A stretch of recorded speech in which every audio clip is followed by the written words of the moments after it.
O pesquisador e escritor Paulo Henrique de Figueiredo lança a obra que revela fatos desconhecidos da vida de Allan Kardec e conduz o espiritismo para a libertadora doutrina dos espíritos.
Olá, boa noite, prezado irmão Dejair, que lá de São José do Rio Preto, São Paulo, pela primeira vez falando na nossa casa aqui, direto de São José do Rio Preto. É uma alegria imensa tê-lo conosco. Boa noite, minha cara Delfa. A alegria e o prazer e a honra são todas minhas. Um prazer muito grande para nós. Então, vamos falando uma boa noite para aqueles que estão nos acompanhando ou aqueles que só poderão assistir depois.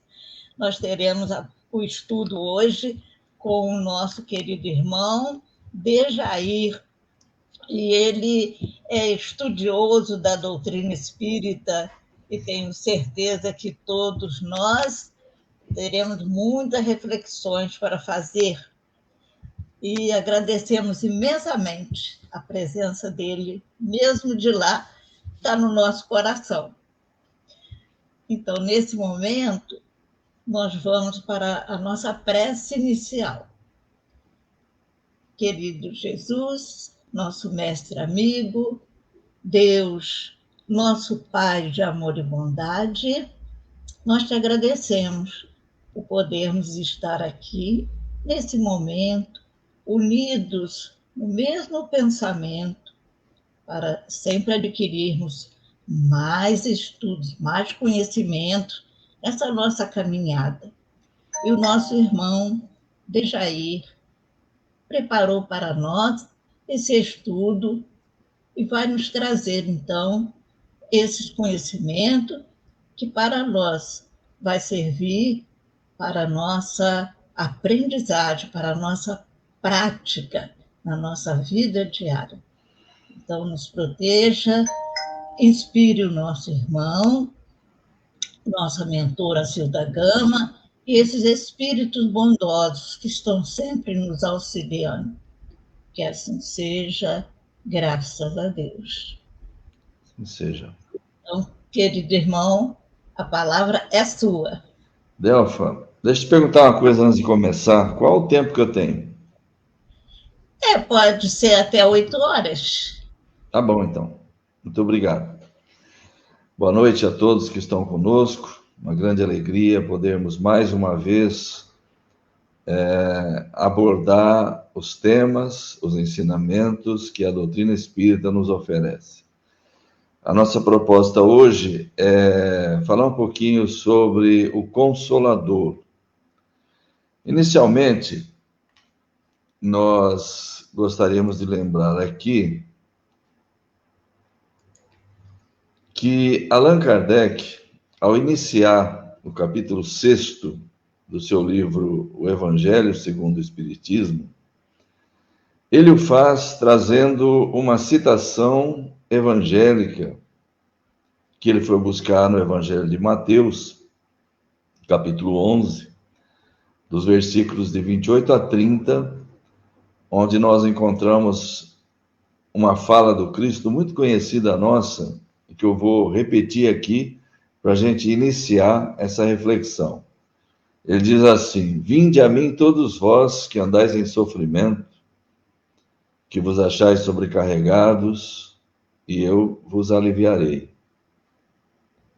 Tomai sobre vós o meu jugo e aprendei de mim, que sou manso e humilde de coração, e achareis repouso para vossas almas, porque o meu jugo é suave e o meu fardo é leve. Como facilmente nós podemos perceber, Allan Kardec não poderia ter sido mais feliz ao escolher um texto evangélico para iniciar um capítulo com esse tema, do capítulo 6º do Evangelho segundo o Espiritismo, o Cristo Consolador. Nesta fala, Jesus parece se colocar à disposição. Ele como que nos convida a buscá-lo. Venham, eu estou aqui, eu posso ajudar. E é de se observar, como salienta Kardec, que ele não impõe nenhuma condição para isso, a não ser aquela proposta de que nós nos esforcemos o máximo possível por vivenciar os seus ensinamentos, incorporá-los, procurar compreendê-los da melhor forma possível e praticá-los com a maior plenitude que pudermos alcançar. É por isso que ele diz: o jugo é suave, o fardo é leve. Mas nós vamos nos estender um pouquinho mais aqui, nesses comentários, sobre o segundo assunto que Allan Kardec trata no capítulo 6º do Evangelho segundo o Espiritismo, o Cristo Consolador. Ele vai tratar, como todos sabemos, do advento do Consolador, do advento do Espírito de verdade. E é claro que todos nós vamos nos recordar de que existe de fato no Evangelho de João, e é o único dos 4 evangelhos oficiais que trata disso, uma fala do Cristo em que ele anuncia, num dado momento, a vinda futura de outro revelador. Nos capítulos de 13 a 17 do Evangelho de João, estão os registros dos momentos finais da passagem do Cristo pela Terra. É um momento em que ele se acha reunido com seus apóstolos, e somente com eles, num local presumivelmente fechado, Ali vai se dar uma conversa relativamente longa, eles farão muitas perguntas, ele oferecerá respostas a eles, e é de se notar que logo no começo desse episódio, logo no começo dessa conversa, ele diz a Judas Iscariotes algo mais ou menos assim: o que você tem que fazer, faça logo. E Judas sai. A partir desse momento ficam 11 apóstolos com Jesus. E a conversa, então, vai se desenvolver. Como eu disse, ela é relativamente longa.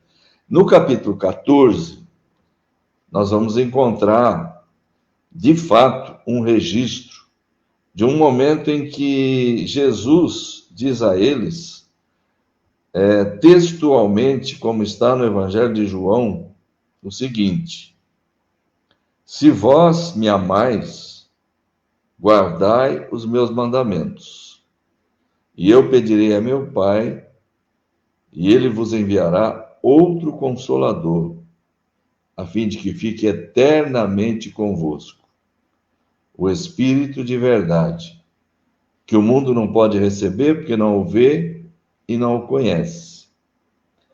Mas quanto a vós, conhecê-lo-eis, porque ele ficará convosco e estará em vós. E aí a gente salta um pedacinho, como fez Kardec, e vamos encontrar um pouco adiante uma sequência assim: mas o Consolador, que é o Espírito Santo que meu Pai enviará em meu nome, vos ensinará todas as coisas e vos fará recordar de tudo quanto eu vos tenho dito. A conversa sobre isso se estende um pouco mais, porém, isso é suficiente para as reflexões a que nos propomos aqui na noite de hoje. É de se observar, e é sempre importante que nos lembremos disso, que em qualquer texto que leiamos, se o fizermos de forma rápida, apressada, superficial, desatenta, poderemos deixar que passem despercebidas algumas palavras ou expressões importantes. Nesse pequeno trecho que eu acabei de repetir, há alguns exemplos disso. Eu vou citar 3. Logo no começo da fala de Jesus, ele diz assim: eu pedirei a meu Pai e ele vos enviará outro Consolador.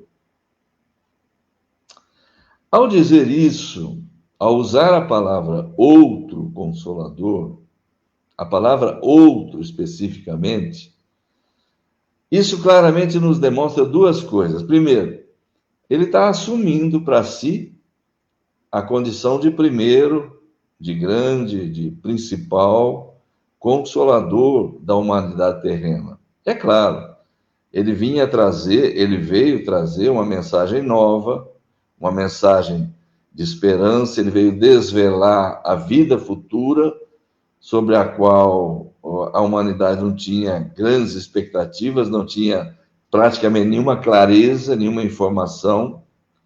Então ele fala, ainda que de forma precária, dentro das limitações da época, para o povo da época, mas ele descortina um horizonte diferente, uma vida futura. Mas ele diz outro Consolador.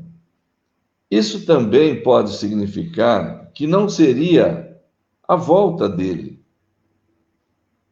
Pelo menos naquele formato da antiguidade, naquele formato daquele momento. Um profeta encarnado.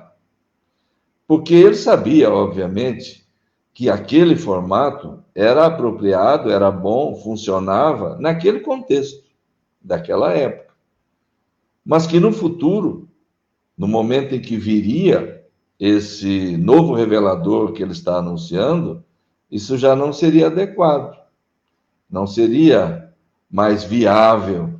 Ele podia ver na sua condição de espírito puro, perfeito, primeira ordem, topo da escala, ele podia ver o futuro.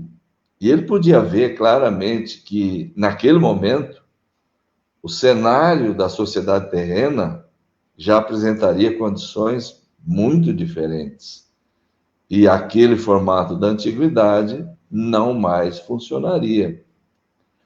Mas vamos em frente. Há um outro momento, logo em seguida, em que ele diz, referindo-se ao futuro revelador, esse consolador, ele diz assim: ficará eternamente convosco.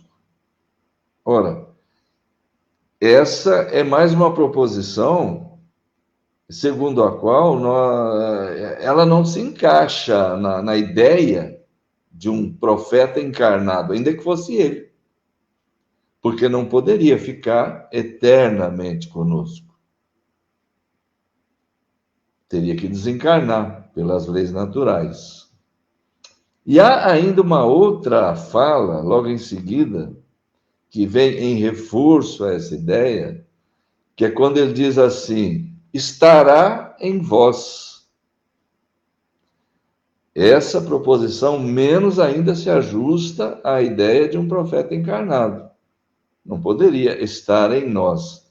Nós vamos ver depois que Allan Kardec, ao analisar essa fala do Cristo, ele vai entender, e diríamos nós com muita felicidade, que Jesus falava do conhecimento incorporado, a chegada de uma filosofia diferente, de uma doutrina nova, esclarecedora, que uma vez compreendida, uma vez assimilada, uma vez incorporada, poderia e ficaria efetivamente eternamente conosco, porque o Espiritismo nos ensina o princípio da não retrogradação da alma, de forma que toda conquista realizada pela alma, intelectual ou moral, jamais se perde. Então, uma vez recebida essa informação, essa revelação, esse conhecimento que viria, e Jesus personifica no Consolador exatamente esse conhecimento novo que viria, essa nova revelação, essa nova doutrina, uma vez incorporada, passaria a fazer parte integrante de nós todos. Agora, a mim me parece ainda que a parte mais importante da fala do Cristo é aquela que ficou no finalzinho daquele texto que nós repetimos. É quando ele atribui a esse revelador futuro, a esse consolador que viria, duas tarefas. Vamos nos recordar bem o que ele diz. Ele fala assim: o Consolador vos ensinará todas as coisas. Então, essa é a primeira tarefa que ele atribui a esse Consolador que virá, que ele pedirá ao Pai e que chegará até nós. E a segunda tarefa: vos fará recordar de tudo quanto eu vos tenho dito. Então, são duas tarefas que a gente percebe claramente que Jesus está atribuindo a esse novo revelador. O que é que ele vem fazer? O que é que ele vem fazer? Então, ele vai ensinar todas as coisas e vai restabelecer os seus ensinamentos. E aqui é importante que nós, obviamente, gostamos de raciocinar, gostamos de usar o raciocínio lógico. É claro que nós poderíamos nos fazer uma pergunta assim: por que teria que vir outro para ensinar todas as coisas? Por que ele já não ensinava? Ele já não estava aí? O que custava? Por que teria que vir outro? Essa é uma pergunta retórica, obviamente, todos já entendemos. E nós vamos usar, para responder a essa pergunta, uma afirmação que ele próprio fez nesse mesmo momento logo em seguida aos seus apóstolos. E nós vamos encontrar essa informação, esta afirmação de Jesus, no capítulo 16, logo em seguida. E é sempre bom que a gente se recorde com quem ele está conversando. Ali não há gente do povo, ali não há mais ninguém a não ser os seus 11 apóstolos. Pessoas que, em tese, naquele momento, encarnadas na Terra, eram as mais preparadas para ouvir o que ele pudesse ter para dizer. Mas é a eles que ele diz, podem ler lá, João, capítulo 16, versículos 12 e 13. Eu tenho ainda muitas outras coisas para vos dizer, mas presentemente não as podeis suportar. Quando vier esse Espírito de verdade, ele vos ensinará toda a verdade. Então vejamos bem, é ele quem está nos dando a informação. Ele está dizendo aos seus apóstolos que havia muito mais coisas. E notemos bem, novamente, vamos chamar a atenção para a importância das palavras. Ele está dizendo que teria muitas outras coisas para dizer. Então vamos notar, quem tem muitas não está dizendo que tem poucas, algumas, não. Muitas outras coisas para dizer, que não vai dizer, porque ele as considera prematuras. Nem os seus apóstolos, repetindo, que em tese seriam os espíritos que estavam encarnados naquele momento, mais aptos a entenderem o que ele pudesse ter para dizer, nem eles entenderiam. E ele está, por essa razão, reservando isso para o futuro. Quem fará isso? Quem irá abordar esses temas, que são muitos, e que não podiam ser abordados? O Consolador, no momento em que viesse. Eu estou chamando a atenção, enfatizando bem esse ponto, porque nossos irmãos de outras vertentes cristãs, especialmente, obviamente, católicos e protestantes, costumam dizer assim, é óbvio, cada um com as suas palavras, que se essas coisas aí que o Espiritismo ensina fossem verdadeiras, Jesus teria falado. Então eles dizem assim, nós temos Jesus, nós temos tudo que precisamos está ali, porque é claro, todos nós aqui não é novidade para ninguém, que para muitas pessoas o que está na Bíblia é suficiente. A Bíblia é a palavra de Deus, na opinião deles, não na nossa. Mas eles sempre dirão, o que está lá é suficiente, Jesus disse o que era preciso dizer, se não está lá é porque não existe. E, no entanto, se esquecem de ler. Está lá, está escrito. Está em João 16, 12, 13. Jesus está claramente dizendo que vai deixar sem falar, está claramente dizendo que não serão abordados muitos outros assuntos, muitas outras coisas no texto evangélico, porque não é hora, porque são prematuras. Allan Kardec percebeu isso de uma forma tão clara, algo que talvez não muitas pessoas tenham percebido. Que ele vai tratar disso, esse assunto que ele trata agora, no capítulo 6 do Evangelho segundo o Espiritismo, o Cristo Consolador, ele vai tratar novamente no livro A Gênese, os Milagres e as Predições, lá na frente, em 1868, no capítulo 17, as predições segundo o Espiritismo. Ali ele vai novamente tratar da anunciação do Consolador. Porque é óbvio, uma das mais importantes predições que a gente encontra nos evangelhos é esta. É uma predição feita pelo próprio Cristo, um anúncio de que futuramente, ele não diz quando, futuramente enviaria outro revelador, que é chamado de Consolador. Então, Kardec, nesse capítulo, vai dizer uma coisa altamente importante, capítulo 17 do livro A Gênese, as predições do Evangelho, quando ele vai tratar da anunciação do Consolador.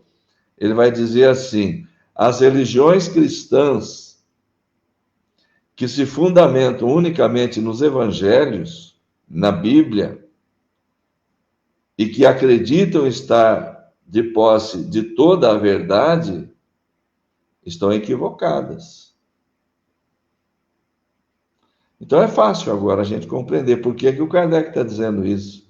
Foi algo que ele percebeu e algo que provavelmente muitos espíritas, inclusive, não tenham percebido.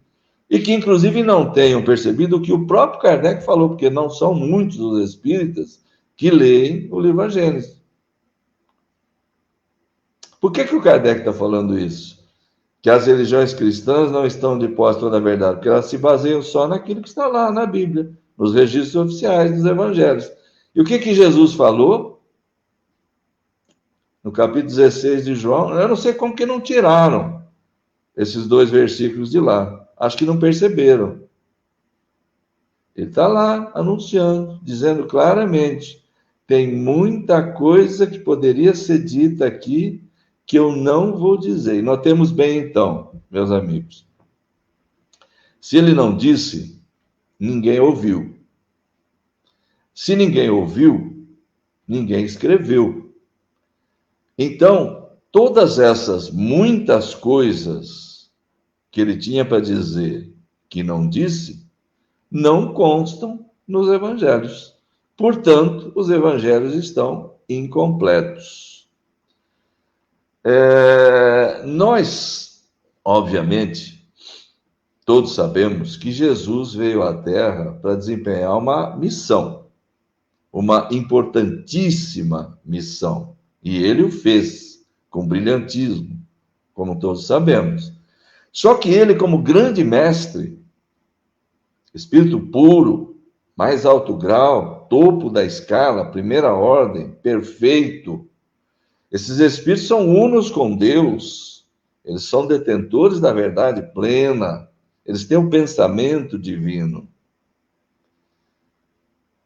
Então, Jesus podia, obviamente, dizer, como consta, inclusive, no Evangelho de João 10:30, João 10:30, está lá: eu e o Pai somos um. Uma afirmação desse tipo, ou como, por exemplo, quando ele fala assim: quem vê a mim, vê o Pai. Que se disse ou não disse, não sabemos, mas está lá nos registros evangélicos. Mas ele podia, tranquilamente, fazer tal afirmação. É claro que essa afirmação dele, nós espíritas não a entenderemos como o fizeram os teólogos. Porque daí eles tiraram o dogma da divindade de Jesus. Leram lá: eu e o Pai somos um, e concluíram, tá vendo? Ele está dizendo que ele é Deus. Para nós espíritas, esse texto, essas afirmações do Cristo, são várias que estão ali, tem outra conotação, tem outro sentido. O Espírito puro, o Espírito perfeito, ele tem um pensamento divino, ele é uno com Deus. Então, o que Jesus está dizendo ali é que ele cumpre a vontade de Deus 100% do tempo, em todas as situações. Ele não se desvia da lei divina 1 milímetro sequer. Agora é óbvio, os teólogos concluíram que ele estava dizendo que ele era Deus. Mas vamos ao que eu estava falando. Jesus veio desempenhar uma missão. Ele, inclusive, separou o tempo entre antes dele e depois dele. Mas como espírito sábio, espírito puro, perfeito, ele soube se situar dentro dos limites que a mentalidade humana da época podia comportar. Ele se limitou ao que era necessário, ao que era absolutamente imprescindível para o sucesso da sua missão. nos limites que ela comportava. Então, quando se tratou de falar do que era fundamental e que as pessoas tinham condição de entender, ele foi incisivo. Sobre caridade, sobre amor, sobre perdão, sobre humildade. Quando se tratou de combater a hipocrisia que reinava, e especialmente nos meios religiosos da época, ele botou o dedo na ferida, ele foi incisivo, ele não teve receio, ele afrontou, inclusive, as autoridades, colocou em risco a própria vida. Raça de víboras, vocês são como túmulos, caiados por fora, mas cheios de podridão por dentro. O coração de vocês está cheio de rapina e de iniquidade. Ele diz isso ao fariseu, na casa de quem ele tinha ido jantar. Vejam só a delicadeza, né? Rapina é ladroagem, iniquidade é injustiça. Iniquidade significa falta de equidade, né? Então ele está dizendo para o sujeito, você é ladrão, você é um ladrão injusto. Em outras ocasiões ele vai dizer assim, eu vim trazer um fogo à terra, e o que eu mais quero é que ele se acenda logo.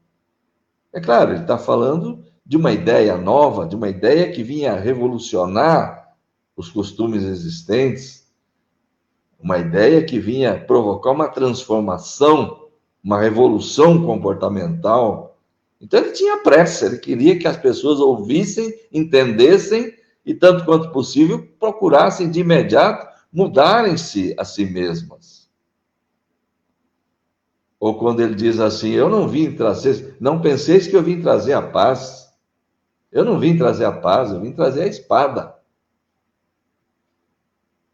Se de hoje em diante estiverem 5 numa casa, ficarão 3 contra 2, 2 contra 3. Eu vim separar o filho do pai, a mãe da filha, a nora da sogra. Enfim, ele quis dizer o que aconteceria em realidade como consequência de uma ideia renovadora, de uma ideia que colocava em xeque os costumes existentes, que vinha propor uma revolução comportamental, algo que mudava radicalmente os costumes, algo que colocaria em xeque os interesses reinantes. Quando ele fala, eu vim trazer a espada, é óbvio que toda ideia nova provoca esse tipo de conflito, digamos assim. A própria pessoa que recebe, ou ela não aceita, ela radicalmente não aceita nada, rejeita inteiramente, ou ela aceita de alguma forma, tem que lutar contra si mesma, contra seus princípios, que ela sempre adotou, sempre defendeu, para poder adotar um princípio novo. Enfim, ele vinha colocar em xeque os costumes existentes. Então, abordagens que de fato podiam ser feitas, que as pessoas poderiam entender, que era possível que a mentalidade da época conseguisse compreender, captar e aproveitar alguma coisa, de alguma forma. Mas havia muito mais coisas, como ele próprio declarou, que poderiam ser ditas, mas que ele entendeu, na sua sabedoria, que não era hora. E que o Consolador faria isso numa outra época, no momento certo. Era preciso dar tempo ao tempo. Era preciso que as gerações se sucedessem, como dirá Allan Kardec. Era preciso que as ciências se desenvolvessem, que a inteligência humana alcançasse dimensões tais que a capacitassem a receber esses tipos de revelações novas e que ela pudesse aceitar, compreender, assimilar e aproveitar. Era preciso. Havia informações que ele até tentou abordar naquele momento, como, por exemplo, a reencarnação, uma ideia que não havia, na verdade. Quando os religiosos falam, a reencarnação não está na Bíblia, a palavra não está mesmo, é óbvio que não está. palavra foi criada muito mais tarde, até mesmo pelo próprio Espiritismo. Que a ideia da reencarnação está presente em muitas crenças religiosas, inclusive muitas delas anteriores ao próprio Cristo. A ideia. Mas a proposta espírita sobre a reencarnação é inteiramente diferente. Quando Jesus tenta abordar a ideia da reencarnação, ele vai encontrar uma resistência muito grande. Ele até tentou, todos nós sabemos. O episódio de Nicodemos, por exemplo, é significativo nesse sentido. Imaginem uma pessoa do padrão de Nicodemos. Nicodemos era um senador judeu, um fariseu, um doutor da lei, um chefe judeu, membro do Sinédrio. Então, um indivíduo altamente culto para os padrões da época. Alguém que, em tese, se fosse possível compreender a ideia, ele seria capaz de compreender. Ele teria que ser capaz. E Nicodemos manifestava um interesse muito grande em conhecer Jesus. Ele tanto insistiu que Jesus acabou recebendo-o, num dado momento, à noite, para defender os interesses do próprio Nicodemos, que não queria colocar sua reputação em risco, encontrar-se às claras com Jesus. Então, armou-se um encontro à noite. O Evangelho de João é claro a respeito. Podem ler lá no Evangelho de João, capítulo 3, logo no começo. Armou-se um encontro, provavelmente Jesus aceitou recebê-lo, marcaram o lugar e Nicodemos foi lá. Ele queria conversar, porque ele ouvia falar de Jesus, das coisas que ele dizia, das coisas que ele fazia. Então, ele ardia, ele tinha um interesse enorme. Jesus pregava o reino de Deus. Nicodemos queria falar com ele, mas a sua posição social não permitiu o encontro às claras. Então, armou-se o encontro às escondidas. E ele foi lá. A conversa rolou, todos sabemos, ela está lá no Evangelho de João. Kardec trouxe para nós, inclusive no Evangelho segundo o Espiritismo, clareando um pouco determinadas coisas que são ditas ali. Nicodemos foi lá, eles conversaram. Jesus disse a ele que para o homem alcançar o reino de Deus era preciso nascer de novo. A conversa começa assim. E Nicodemos, a princípio, parece até que entende que Jesus está falando de renascimento carnal, de renascimento físico. O que é importante que ele tivesse compreendido assim, e é importante que se compreenda de fato assim, porque os nossos irmãos religiosos atuais, cristãos, eles entendem que o renascimento do qual Jesus fala nessa passagem, para Nicodemos, esse nascer de novo, seria um renascimento moral. Isso a gente comenta daqui a pouquinho. Vamos seguir com o que aconteceu ali. Nicodemos, quando Jesus fala, é preciso nascer de novo, pergunta assim, mas Senhor, como é que pode nascer de novo um homem, sendo ele já velho? Poderá ele, porventura, tornar a entrar no ventre da mãe para nascer outra vez? Então vejamos que a ideia de nascer de novo ele aceitava. Ele só não entendia como é que isso podia acontecer. Não havia uma mentalidade capaz de compreender o que fosse um espírito. Perispírito, então, nem se fala, obviamente. Mas entender o que fosse um espírito, como é que seria isso, esse processo? Aí, o que é que Jesus vai dizer para ele? Porque Nicodemos dá a ideia de que ele entendia que era renascimento carnal, mas a proposta dele é obtusa demais, né? O homem velho, como é que ele nasceria de novo?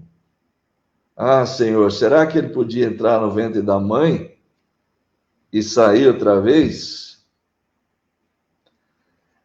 Jesus, claro, já sabia da limitação daquele homem, mas se ele tivesse alguma dúvida, nesse momento ele teve certeza.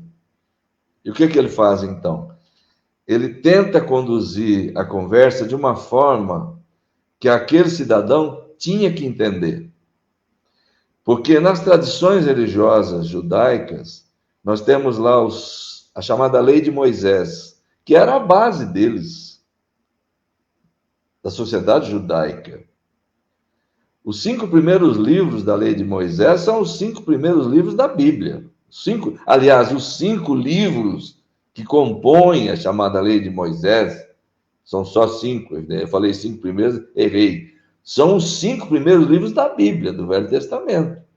Pela ordem: Gênesis, Êxodo, Levítico, Números e Deuteronômio.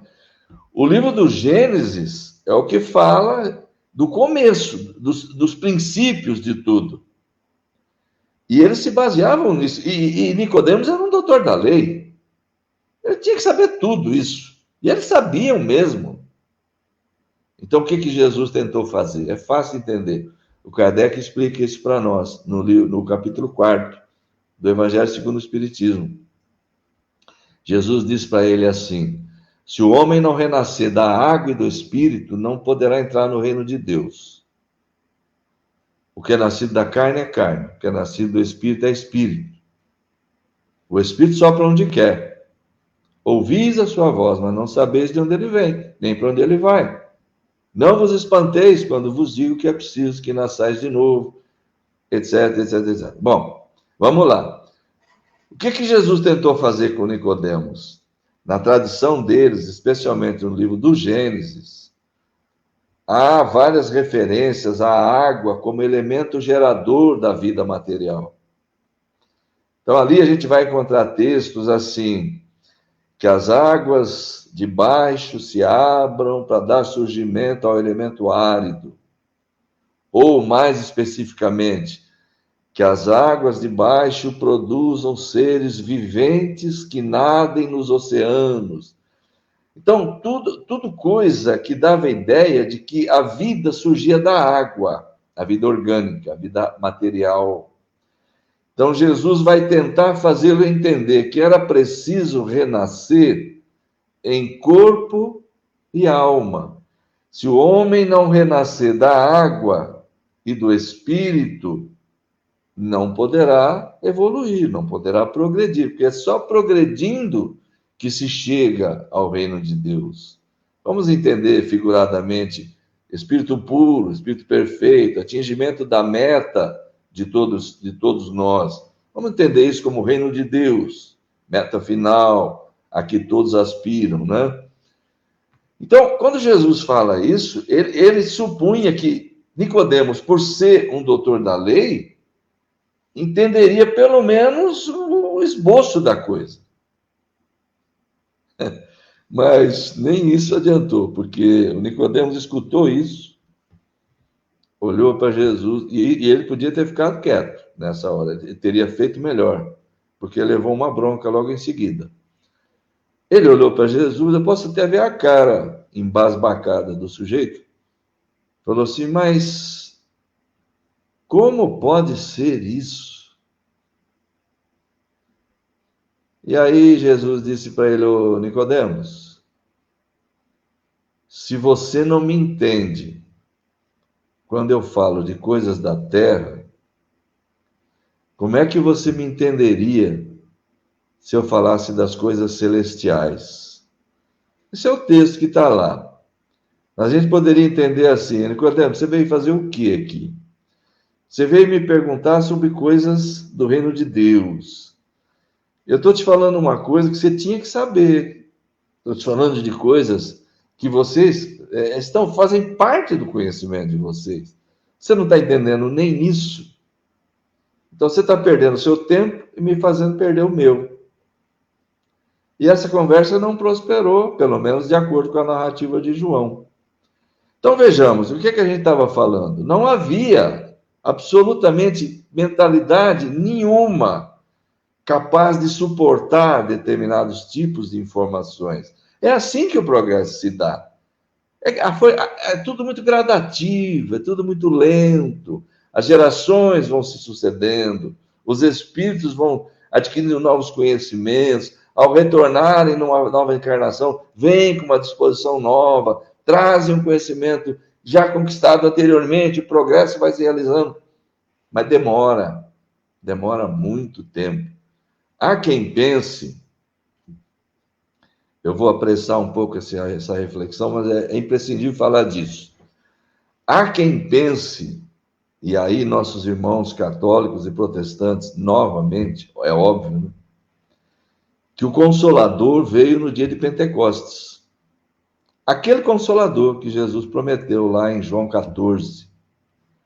Pentecostes é um episódio interessante, eu vou falar rapidinho dele. Tá? É uma narrativa que consta no Novo Testamento, no livro de Atos dos Apóstolos.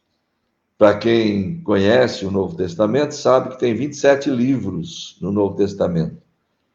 Os 4 primeiros são evangelhos, pela ordem, pela ordem que estão lá, Mateus, Marcos, Lucas e João. O 5º livro é este, Atos dos Apóstolos, cuja autoria é atribuída a Lucas, aquele mesmo que seria o autor do Evangelho de Lucas.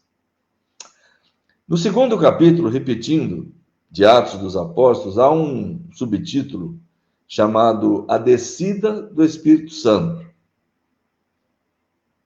Porque a coisa se passa mais ou menos nesses padrões assim, né? É o Espírito Santo. O Espírito Santo já é um outro dogma católico que foi criado também no século IV, né? Naqueles concílios que havia, não sei se foi no de Nicéia, de Constantinopla. No de Nicéia se estabeleceu, tenho certeza, o da Santíssima Trindade ou da divindade de Jesus, ou os dois, tenho certeza. Então, o Espírito Santo é a figura sublime que foi criada ali no século IV. Pai, Filho e Espírito Santo. E aí se coloca na boca de Jesus, lá atrás, no capítulo 14 de João, lembra aquele texto que eu repeti? Mas o Consolador, que é o Espírito Santo, que meu Pai enviará em meu nome. Pois é, alguém foi lá, fez uma inserção ali, porque isso se fazia à vontade, né? Nos primeiros séculos, os teólogos mudavam esses textos à vontade, era tudo feito manualmente, os copistas alteravam, mexiam, eliminavam textos, acrescentavam textos, tudo de acordo com as conveniências das autoridades religiosas. Parece mentira, mas basta que se leiam os historiadores famosos, aqueles que se dedicam mais a fundo em pesquisar a história do Novo Testamento, e aí você vai encontrar todas essas informações com muito detalhe, né? Então, eu dizia, a questão básica do Pentecostes é que eles atribuem a questão do Espírito Santo. Criaram até um subtítulo, Descida do Espírito Santo. O que aconteceu nesse dia? Primeiro vamos recordar o que era a festa de Pentecostes. Era uma festa judaica que acontecia 50 dias depois da Páscoa. Jesus morreu na Páscoa. Então, 50 dias depois, deu-se esse episódio. 50 dias antes, ele está ali, conversando com seus apóstolos, praticamente se despedindo, dizendo que tinha muita coisa para dizer, mas não ia dizer porque eles não tinham condição de entender, e que o Consolador faria isso quando viesse, viria também recordar os seus ensinamentos 50 dias antes. 50 dias depois, deu-se o episódio de Pentecostes.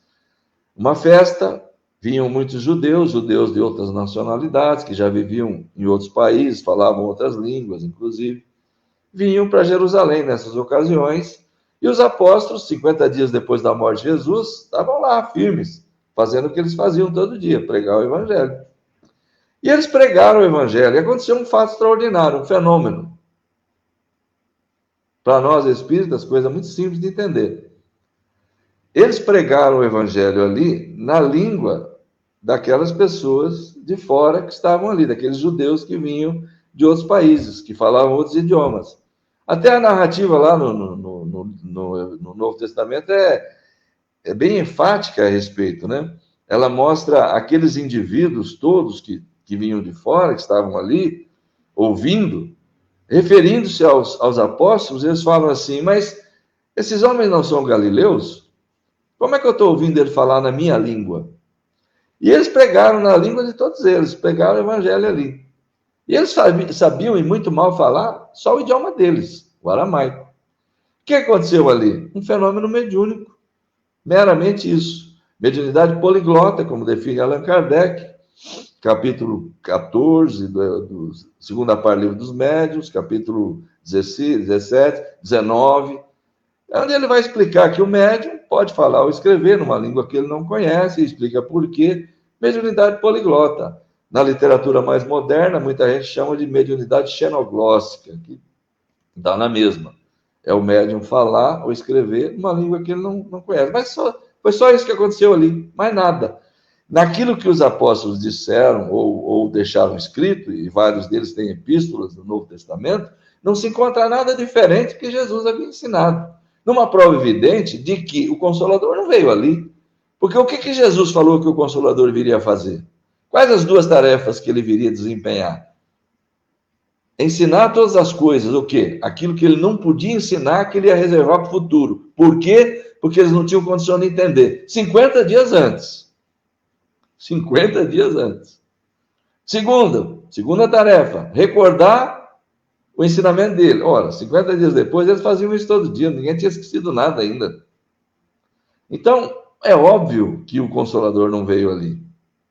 Primeiro, porque 50 dias depois, ninguém tinha esquecido nada, não havia necessidade de recordar. Segundo, se quando ele estava ali com eles, não havia uma mentalidade capaz de entendê-lo sobre as diversas coisas que ele teria para abordar, que ele resolveu adiar para o futuro porque eram prematuras, 50 dias depois não tinha mudado nada nessa capacidade de compreensão. Então, era preciso dar tempo ao tempo.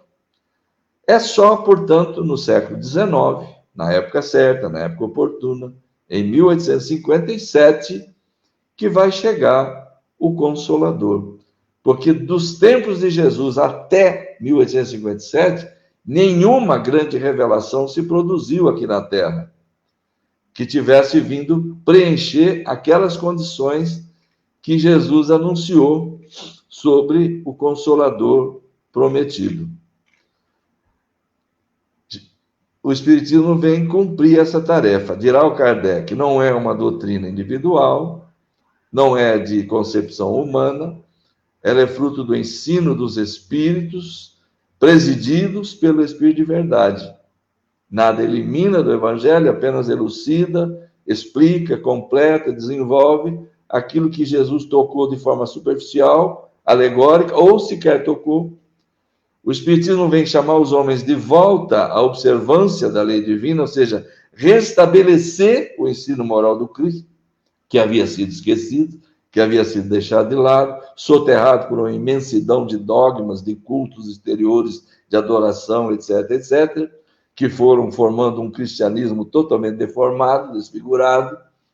O Espiritismo veio restabelecer a coisa nas suas bases originais, o cristianismo de Jesus, né? E ensinar aquilo que Jesus não podia ensinar. Veio dar sustentação às falas do Cristo através das leis naturais que veio revelar. E principalmente lembrar uma coisa, o seu aspecto consolador, que é fundamental. Quando Jesus falava, bem-aventurado aquele que chora, porque será consolado, bem-aventurado o aflito, é preciso raciocinar. Como é que pode ser feliz, que bem-aventurado é feliz, aquele que sofre, se ele não sabe por que ele sofre? E principalmente se ele vê que o vizinho não sofre como ele. O filho do vizinho não tem o problema que o dele tem. Como entender, ao olhar para o cenário do mundo, tanta violência, tanta maldade, tanta hipocrisia, etc., etc., e tudo isso que o cenário da vida terrena oferece. Como ser feliz num cenário desse, sem entender? Então é o que o Kardec vai dizer. O Espiritismo vem explicar a causa do sofrimento nas existências anteriores e na própria destinação do planeta Terra. Duas coisas rápidas. Lá, existências anteriores. Todos sabemos. A proposta espírita é de pré-existência da alma, da construção de uma trajetória progressiva, levando à perfeição, né? E vem explicar a causa dos sofrimentos, mas também dar um objetivo aos sofrimentos. O Espiritismo mostra o sofrimento como uma crise salutar, que promove a cura e garante felicidade para depois. Por quê? Aquele que hoje sofre está expungindo, está se recuperando, está se quitando com as leis divinas. E uma vez atendido esse processo, ele se encontrará em condições de crescer, estará liberado. Ele está mais feliz, diria eu, do que aquele que hoje se locupleta, aquele que hoje agride, aquele que hoje explora o semelhante e que se acredita feliz e que é muito mais infeliz do que o outro, porque o outro está concluindo um processo, está saindo da lama, e esse está hoje iniciando um processo de resgate que ainda irá se apresentar. Está começando a colocar o pé no lodaçal. E pela própria destinação da Terra, ao nos apresentá-la como um planeta de provas e expiações, onde o espírito vem para se recuperar. Então, a população que a gente vê aqui não resume toda a humanidade. Aqui se encontram espíritos em recuperação. Então, nós vamos compreender o cenário da Terra, porque nós que estamos aqui, em graus diferentes, obviamente, estamos todos nos redimindo, estamos todos nos recompondo com as leis divinas, porque todos nós trazemos contas a ajustar com a lei, precisamos nos recuperar, precisamos nos recompor. Então, o Espiritismo vem nos explicar todas essas questões, as anomalias físicas, mentais, as causas das doenças incuráveis, doenças, mortes prematuras, enfim, as razões das desigualdades sociais, culturais. Vem nos dizer que não há penas eternas, que não há demônios, que o nosso futuro estará na razão do bem e do mal que estamos praticando hoje. O Espiritismo é uma doutrina de otimismo, vem nos mostrar claramente a vida futura, vem nos dar uma base sólida para nos assegurar que nós todos vivemos hoje e viveremos sempre, que ninguém está excluído do programa divino, que tudo se passa hoje em conformidade com o que nós construímos ontem e que amanhã viveremos aquilo que hoje estamos construindo. Então, iluminados por essa certeza, iluminados por essa compreensão, a tendência é que nós realizemos um esforço melhor, um esforço mais embasado na realidade, mais consciente, mais racional, no sentido da superação das paixões, no sentido de vencer as imperfeições, porque descortinamos um horizonte diferente, porque sabemos que depende disso a nossa felicidade de amanhã.